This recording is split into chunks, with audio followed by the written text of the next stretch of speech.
Hey everybody, today I want to talk about a little abstract game for two players called Kulami. Kulami is a game put out by Foxmind Games, and it is a very simple game where you are moving marbles around a board that you constructed yourself, but you're not going for the typical X in a line or something like that. This actually has a neat area control, area majority aspect that it tackles with a very abstract game. Let me show you how it works.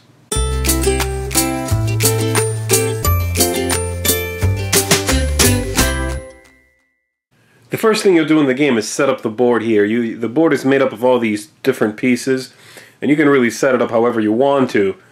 So it doesn't necessarily have to be 8 by 8, though this is one of the layouts the rulebook suggests. But really you can do whatever you want to. Then one player is going to get the red marbles, and one player will get the black marbles, and you're off. The first player can play anywhere they want to. So let's say they play there. Now the following player, on every move from that point on, is going to have to follow some specific rules. And the rules are the marble to be placed has to be either horizontally or vertically in relation to the one that was just placed. So black could play anywhere here, they could play anywhere here. Also, the marble cannot be placed in the same tile which the opponent just placed. So from that example I just showed you, this spot and this spot are out. You cannot place on the same tile. And also, once the game's been going for a while, you cannot place on the same tile you placed last time you placed. So you have to remember one turn ago where you went, and you cannot go on that same tile. Players are going to continue like this, placing tiles anywhere they want to. So like so, then the red player will play off of them so they could play there. Then the black player could play again. They cannot play here now because the last place they went was here. And they cannot play here because it's the same tile. So they could do this, and so on. So you continue until the whole board is filled. At that point you see who wins. And it's very simple. You're going to break the board apart at that point. So I'll give you an example here. Let's say at the end of the game, this is what we've got. At that point, well, there we go. At that point, then that tile is worth 4 points because it has 4 spots, and it's going to go to the red player because the red player has more spots there than the black player. If it happened to be a tie, so say 2 and 2, then no one would get that tile. We just discard it. And so 4 points, 6, 2 points, 4. Once you break all that apart, you see who has the most points, and that person's the winner. That's the basic way to play. The game also includes a couple of variants where you take a look at the biggest area you created of connected marbles.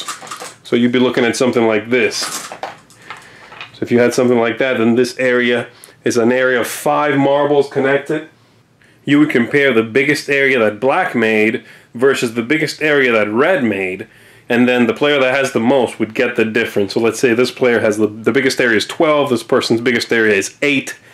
Red's going to get a bonus 4 points before we score the normal way. You know, breaking it apart and giving the number of points of spots to the person with the most marbles in that area. And that's it. That's how you play Kulami.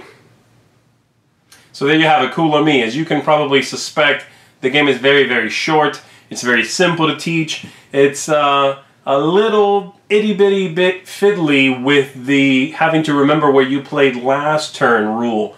But honestly, it's not a big deal. It's not even remote to being a deal breaker. For me, this is a great little 2-player abstract game. I think it's original. I think it breaks the mold when it comes to most abstract games out there. I think a lot of games do tend to do the same thing, you know, and eventually it's nice to come across something like this, something refreshing, something where, yes, you're placing pieces on the board, but the scoring is really quite different. And how you lay that board out, I showed you one layout, but really you can do whatever you want to. That's really neat. You can lay out the game in a number of different configurations, and it gives this game some longevity. So if you're looking for a cool 2-player abstract game, check this one out, Kulami. I recommend it. Thanks so much for watching the Dice Tower videos. Find more great videos and reviews, as well as our top-rated audio podcast at Dicetower.com. You can also find other great shows at Dicetowernetwork.com. I'm Eric Summerer, and you've been watching The Dice Tower. The Dice Tower is sponsored by Cool Stuff Inc., where you can find great games for great prices. Cool stuff in stock. Check them out at coolstuffinc.com.